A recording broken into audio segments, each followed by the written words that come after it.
Assalamualaikum warahmatullahi wabarakatuh. Salam sejahtera untuk kita semua.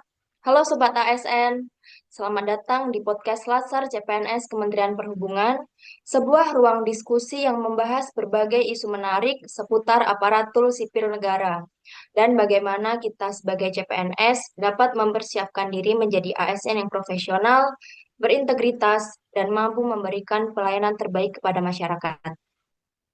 Perkembangan teknologi telah mengubah cara kita bekerja.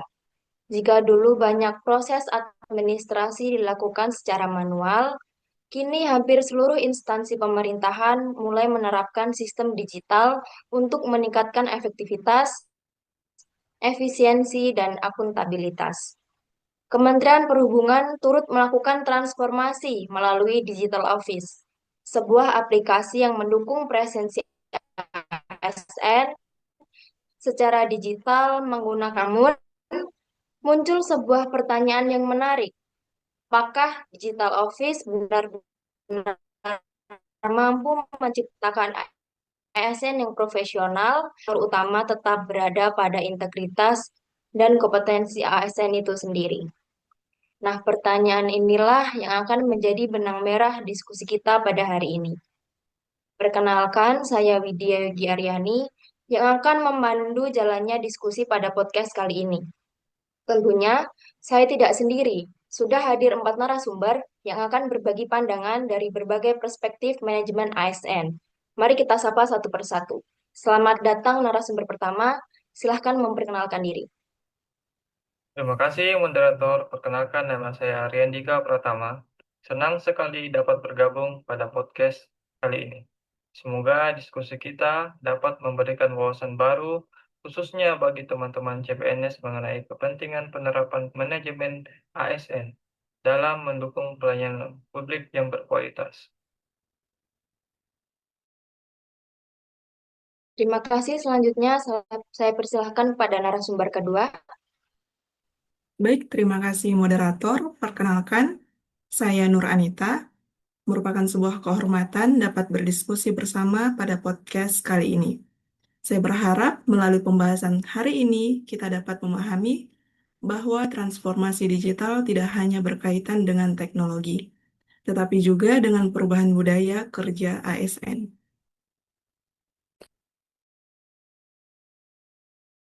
Baik, terima kasih. Selanjutnya kepada narasumber ketiga, saya persilahkan. Terima kasih, moderator. Perkenalkan, nama saya Aminur Rahman.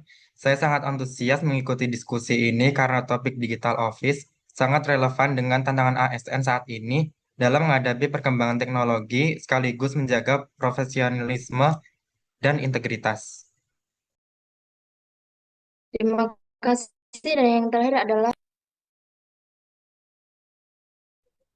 Baik, terima kasih kepada moderator atas waktu yang telah diberikan. Semoga diskusi hari ini dapat memberikan pemahaman bahwa teknologi merupakan sarana untuk mendukung ASN bekerja lebih baik, namun tetap membutuhkan komitmen seluruh pegawai agar tujuan organisasi itu dapat tercapai dengan baik.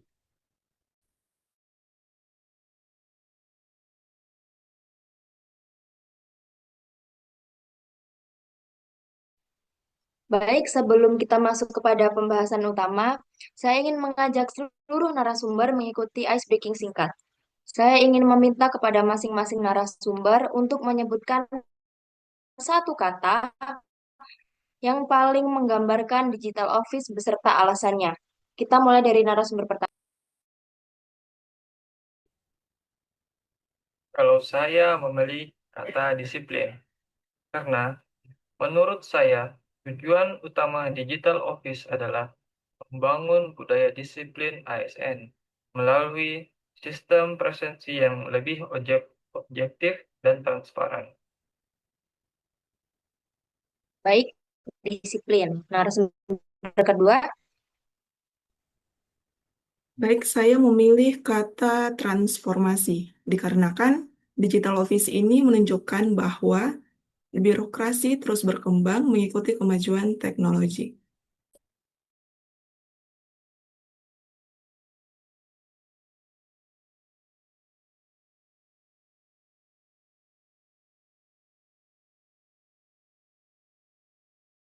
Baik, narasumber ketiga. Saya memilih kata integritas karena secanggih apapun sistem yang digunakan, tetap dibutuhkan kejujuran dan tanggung jawab ASN agar sistem tersebut berjalan sebagaimana mestinya.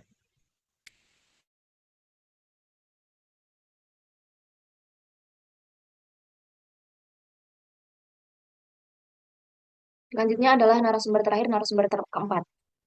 Baik, untuk saya sendiri memilih kata profesionalisme. Nah, kenapa saya memilih profesionalisme? Karena digital office ini mendorong ASN bekerja lebih tertib, objektif, dan bertanggung jawab dalam melaksanakan setiap tugas yang diberikan.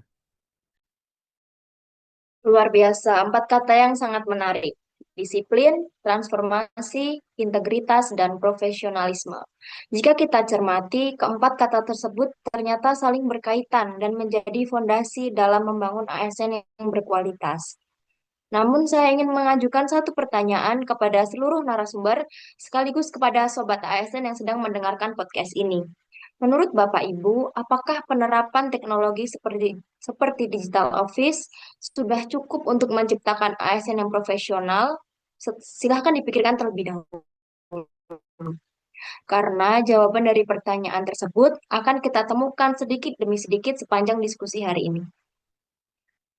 Sobat ASN, kami sengaja memilih topik digital office karena aplikasi ini merupakan salah satu inovasi yang telah diterapkan di lingkungan Kementerian Perhubungan dalam mendukung transformasi digital.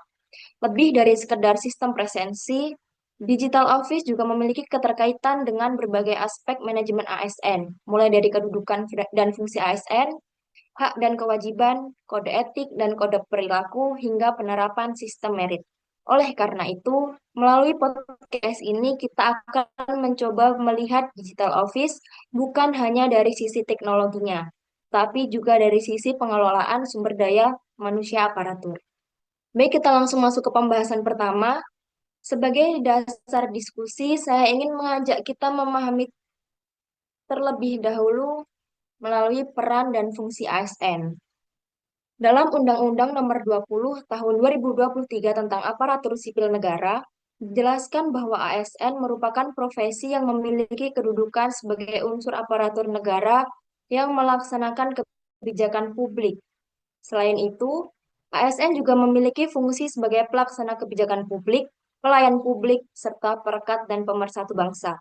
Di era digital seperti sekarang, berbagai inovasi terus dikembangkan untuk mendukung pelaksanaan tugas ASN, salah satunya melalui digital office. Saya ingin memulai diskusi dengan narasumber pertama.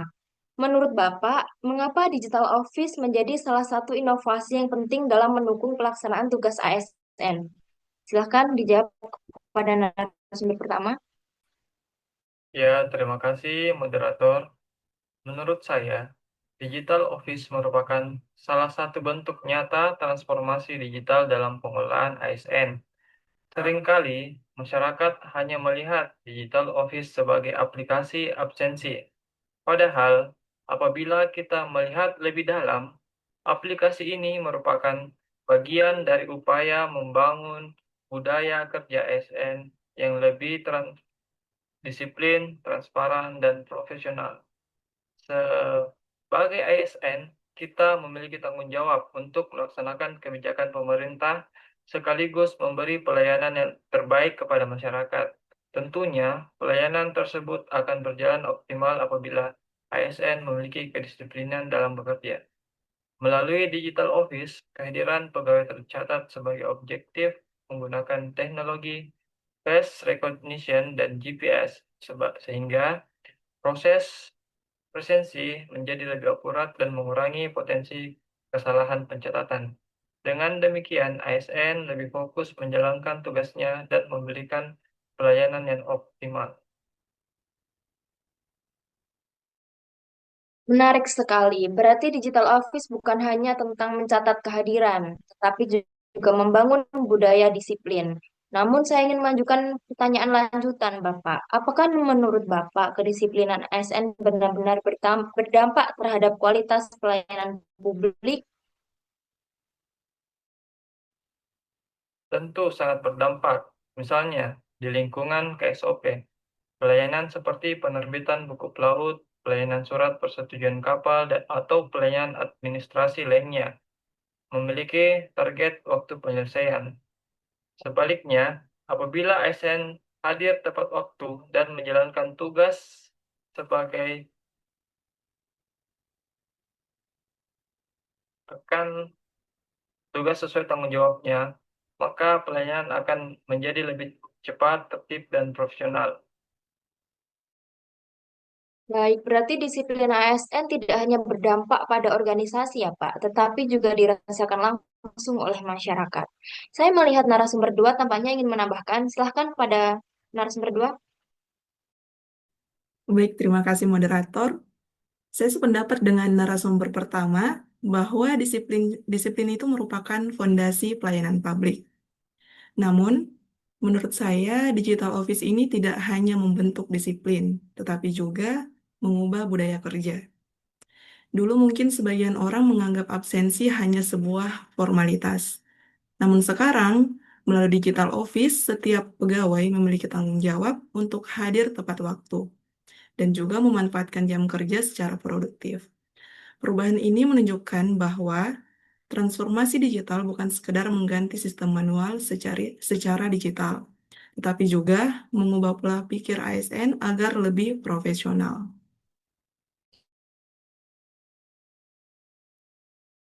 Menarik sekali. Berarti yang berubah bukan hanya teknologinya ya, tetapi juga mindset ASN. Namun saya ingin mengangkat satu pertanyaan yang sering muncul. Apakah semua ASN siap menghadapi perubahan seperti ini? Saya persilahkan narasumber ketiga.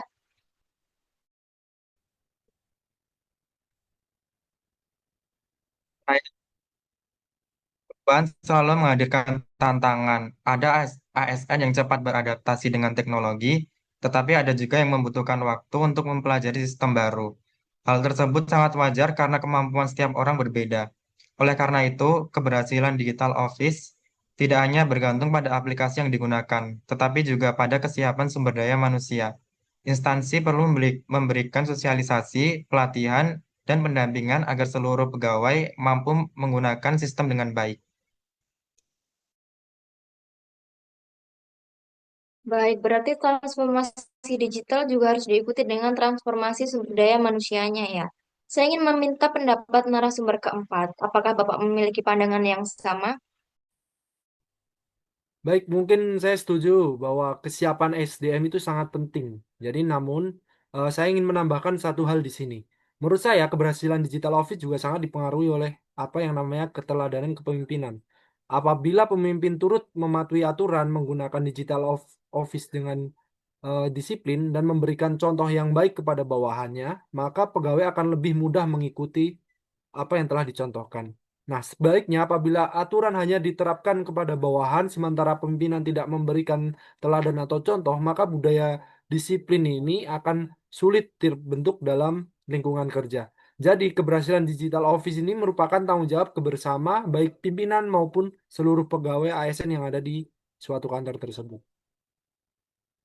Saya sangat tertarik dengan pernyataan tersebut. Jadi sebenarnya digital office bukan hanya mengubah cara ASN melakukan presensi, tetapi juga mendorong terbentuknya budaya organisasi yang lebih disiplin dan profesional.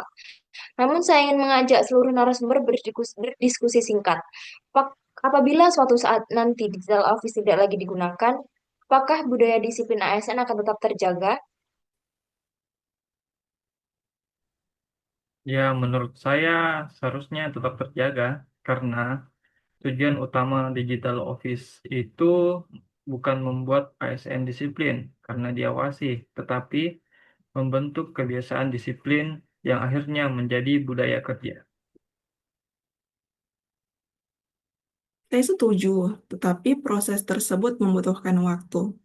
Budaya kerja tidak dapat dibentuk hanya dengan sebuah aplikasi. Harus ada komitmen dari organisasi dan seluruh pegawai. Saya ingin menambahkan, yang paling penting bukan aplikasinya, melainkan kesadaran ASN. Kalau seseorang memiliki integritas yang baik, tanpa diawasi pun, ia akan tetap bekerja secara disiplin. Eh, Betul, jadi teknologi itu hanya sebuah alat, Sedangkan karakter ASN itu tetap menjadi faktor utama yang menentukan keberhasilan suatu organisasi. Luar biasa, diskusi kita memberikan satu pemahaman penting bahwa digital office bukanlah tujuan akhir, melainkan sarana untuk mendukung ASN menjalankan kedudukan, peran, dan fungsinya secara lebih profesional. Dengan kata lain, teknologi dapat membantu meningkatkan disiplin, tetapi keberhasilannya tetap bergantung pada integritas, komitmen, dan budaya kerja ASN. Sobat ASN, dari pembahasan tadi kita mengetahui bahwa Digital Office membantu ASN menjalankan tugasnya sebagai pelayan publik. Namun sebagai ASN, kita tidak hanya memiliki tugas, tetapi juga memiliki hak dan kewajiban yang harus dilakukan secara seimbang. Lalu muncul pertanyaan menarik, apakah Digital Office hanya menambah kewajiban ASN atau justru ASN juga memiliki hak yang harus dipenuhi oleh instansi dalam penerapan sistem tersebut? Nah, pertanyaan ini akan saya bahas pada sesi berikutnya. Baik, Sobat ASN, setelah kita memahami bagaimana Digital Office mendukung kedudukan, peran, dan fungsi ASN, sekarang kita akan melihatnya dari sudut pandang hak dan kewajiban ASN.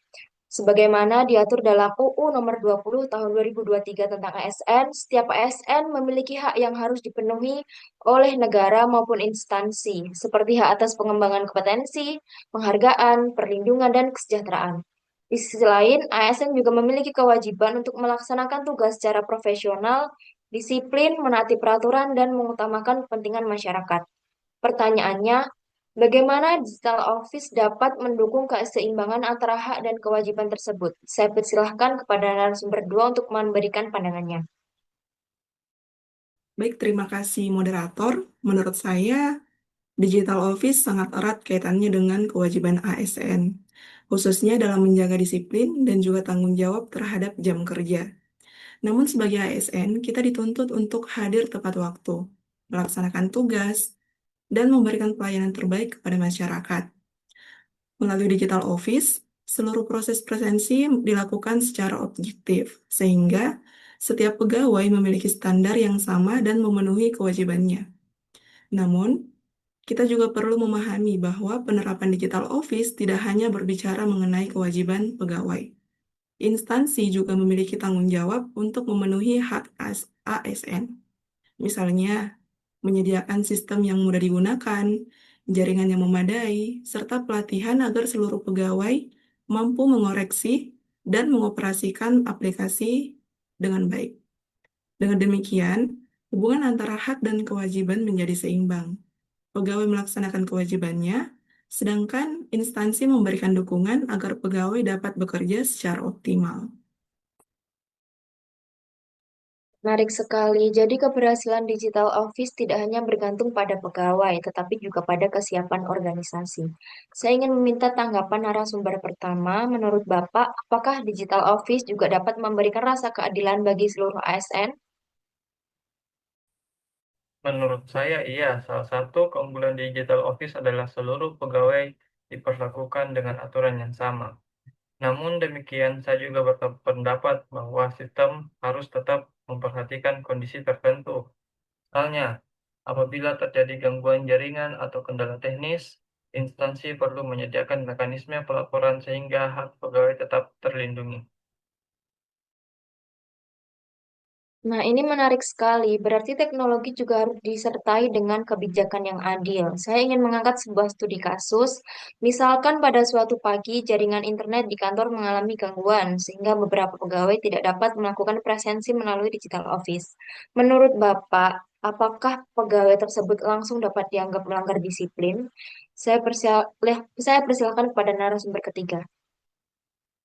Baik, menurut saya tidak bisa langsung disimpulkan demikian. Dalam manajemen ASN, setiap penilaian harus didasarkan pada fakta dan kondisi yang sebenarnya. Apabila memang terjadi gangguan sistem yang dapat dibuktikan, maka tentu pegawai tidak dapat langsung dianggap melakukan pelanggaran disiplin. Yang terpenting adalah pegawai tetap menunjukkan itikat baik, misal segera melaporkan kendala tersebut pada atasan atau mengelola aplikasi sehingga dapat dilakukan verifikasi. Baik, berarti komunikasi juga menjadi bagian penting ya. Bagaimana menurut narasumber keempat? Saya sependapat, jadi selain pegawai harus melapor, instansi juga perlu memiliki prosedur apabila terjadi gangguan sistem. Misalnya menyediakan mekanisme presensi manual sementara atau melakukan validasi oleh atasan langsung. Jangan sampai tujuan digital office justru merugikan pegawai yang sebenarnya telah melakukan kewajibannya dengan baik. Baik, Sobat ASN, kita telah membahas bagaimana Digital Office mendukung kedudukan, peran, dan fungsi serta hak dan kewajiban ASN. Namun, keberhasilan transformasi digital tidak hanya dapat ditentukan oleh kecanggihan teknologi. Yang tidak kalah penting adalah bagaimana setiap ASN tetap menjunjung tinggi kode etik dan kode perilaku dalam menjalankan tugasnya. Kode etik dan kode perilaku ASN menjadi pedoman bagi setiap pegawai untuk bertindak jujur, bertanggung jawab, profesional, menjaga integritas, serta mengutamakan kepentingan masyarakat di atas kepentingan pribadi. Nah, saya ingin memulai diskusi dengan sebuah pertanyaan. Apakah Digital Office mampu menjamin bahwa setiap ASN akan bekerja dengan jujur dan berintegritas? Saya persilahkan kepada narasumber ketiga. Kasih, terima kasih moderator. Menurut saya belum tentu. Digital Office memang mampu meningkatkan transparansi dan membantu pengawasan terhadap kedisiplinan pegawai. Namun, teknologi hanya sebuah alat yang menentukan apakah seorang ASN berintegritas atau tidak tetap berasal dari karakter dan nilai-nilai yang dimiliki oleh ASN tersebut. Sebagai contoh, seorang pegawai mungkin selalu melakukan presensi tepat waktu melalui digital office. Akan tetapi, apabila setelah melakukan presensi, ia tidak melakukan tugasnya secara maksimal atau bahkan meninggalkan kantor tanpa alasan yang jelas, maka secara etika perilaku tersebut tetap tidak mencerminkan ASN yang profesional. Artinya, digital office dapat membantu mengawasi kehadiran, tetapi tidak dapat menggantikan integritas seseorang. Menarik sekali. Jadi menurut Bapak, kehadiran belum tentu mencerminkan kerja. Bagaimana menurut narasumber pertama?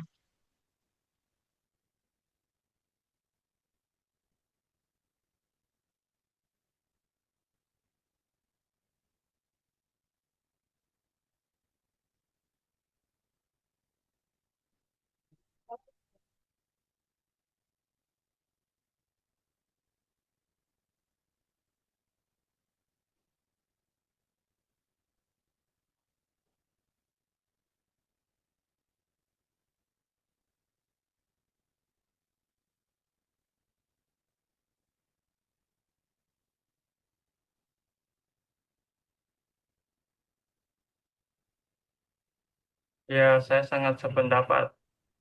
Dalam pelayanan publik, masyarakat tidak hanya menilai apakah ASN hadir tepat waktu, tetapi juga melihat bagaimana kualitas pelayanan yang diberikan. Oleh karena itu, digital office seharusnya dipandang sebagai salah satu alat pendukung, sedangkan etika kerja dan integritas tetap menjadi fondasi utama. Sobat ASN, kita telah membahas tiga aspek penting dalam manajemen ASN, yaitu kedudukan, peran, dan fungsi ASN, dan hak dan kewajiban, serta kode etik dan kode perilaku.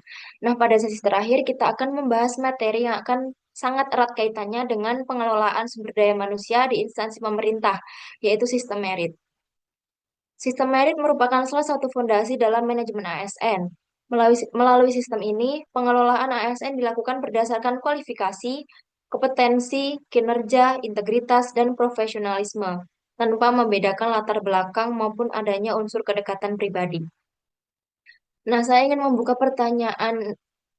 sesi ini dengan sebuah pertanyaan yang sering muncul dan menjadi perbincangan di lingkungan kerja. Apakah ASN yang memiliki tingkat kehadiran 100% melalui digital office otomatis layak mendapatkan promosi jabatan? Saya persilahkan pada narasumber kedua. Baik, pertanyaan yang sangat menarik, moderator. Kalau kita mengacu pada sistem merit, tentu penilaiannya harus dilakukan secara menyeluruh. Pegawai tidak hanya menunjukkan kedisiplinan dalam kehadiran, namun apabila hasil kerjanya belum optimal, maka masih banyak aspek yang perlu diperbaiki. Sementara jika memang pegawai memiliki beberapa kendala dalam kehadiran, tetapi Apabila dapat dibuktikan bahwa keterlambatan tersebut memiliki alasan yang sah dan kinerja sangat baik, tentu hal itu juga dapat menjadi pertimbangan. Artinya, sistem merit ini tidak hanya melihat seseorang hanya dari satu indikator, melainkan dari keseluruhan capaian kinerja kompetensi. Terima kasih kepada seluruh narasumber atas diskusi yang sangat inspiratif. Sobat ASN dan seluruh pembahasan hari ini dapat memahami bahwa digital office bukanlah tujuan akhir, melainkan sebuah sarana untuk mendukung terwujudnya manajemen ASN yang profesional. Melalui digital office, kita belajar tentang pentingnya disiplin, tanggung jawab, transparansi, dan akuntabilitas. Namun pada akhirnya, keberhasilan transformasi digital tetap bergantung pada kompetensi, integritas, etika, serta komitmen pada setiap ASN dalam memberikan pelayanan terbaik kepada masyarakat. Sebagai CPNS, mari kita jadikan momentum ini untuk terus belajar, beradaptasi, dan mengimplementasikannya nilai-nilai dalam pelaksanaan tugas. Karena ASN yang profesional tidak hanya mampu memanfaatkan teknologi, tetapi juga mampu menjaga integritas, menjunjung tinggi etika, serta bekerja dengan penuh tanggung jawab demi kepentingan bersama. Saya selaku moderator mengucapkan terima kasih kepada seluruh narasumber dan sobat ASN yang menyimak video podcast ini. Sampai jumpa pada diskusi berikutnya. Wassalamualaikum warahmatullahi wabarakatuh.